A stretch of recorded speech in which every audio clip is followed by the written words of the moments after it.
How's it going? Welcome to Change is Good. In this video, we'll be going through another $1,000 bag of quarters. I'm going to cut it open, make a nice pretty pile. I'll be back in a moment. We now have a pile of 4,000 quarters. We'll be looking for silver, West Points, proofs, NIFCs, varieties, mint errors, foreign coins, anything worth more than a quarter. I'll be back at the end of the hunt with a recap of the finds. All right, the bag is done. Here's what we found that does not require a scope. We had one West Point. It's a 2020. You can see the V75 period mark on the left. It's a Weir Farm, Connecticut, a design I almost never find, so that's a welcome sight. We also found one misaligned die on a 1999 Denver, Connecticut State quarter. Not off by a lot, but enough to keep. All right, now let's show you some finds under the scope. Up first is a 1999 Delaware State quarter from Philadelphia. If you've ever heard of the spitting horse error, that's when you have a die crack running out of the horse's mouth.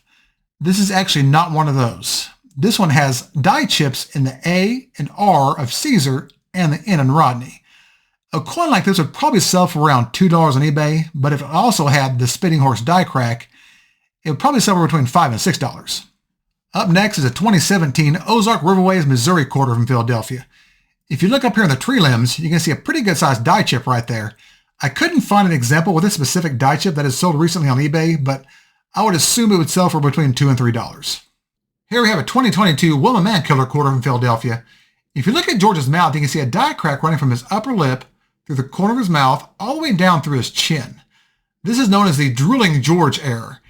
And if you flip the coin over to the back, you can also find a die chip in Wilma's hair right here. Considering this is a dual error coin, this would probably sell for between $5 and $8 on eBay. All right, let's go to some varieties. Here we have a 2013 Fort McHenry, Maryland quarter from Philadelphia. If you look at the right side of the bomb trails, you can see heavy doubling all the way from the top to the bottom and over here at the bottom of the flag. This is DDR number 6 on Variety Vista. Here we have a 2013 Great Basin, Nevada quarter from Philadelphia. If you look here at the underside of the central leaves right here, you can see some doubling right through this area. This is WDDR number 1 on WexlersDouble.com. Last up is a 2015 Bombay Hook, Delaware quarter from Philadelphia.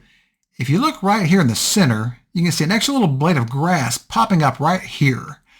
This is DDR number 9 on Variety Vista. All right, let's do a recap of the hunt. Well, it wasn't an amazing bag, but it was pretty good. We did get one pretty tough to find West Point quarter and a pretty cool misaligned die error. I would assume this coin would probably sell for between $5 and $10 on eBay. Not super valuable, but definitely worth keeping. We also got some pretty nice minor mint errors and minor varieties.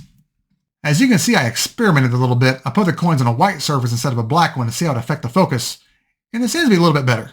As always, thank you all so much for watching. If you enjoyed this content, you all know the routine. Hit that thumbs up and subscribe. And if you have any feedback or questions about any of these finds, feel free to leave me a comment and I'll get back with you as soon as I can. Thanks again, and remember, every coin has a story, even if some of those stories don't always line up just right. I'll see y'all next time.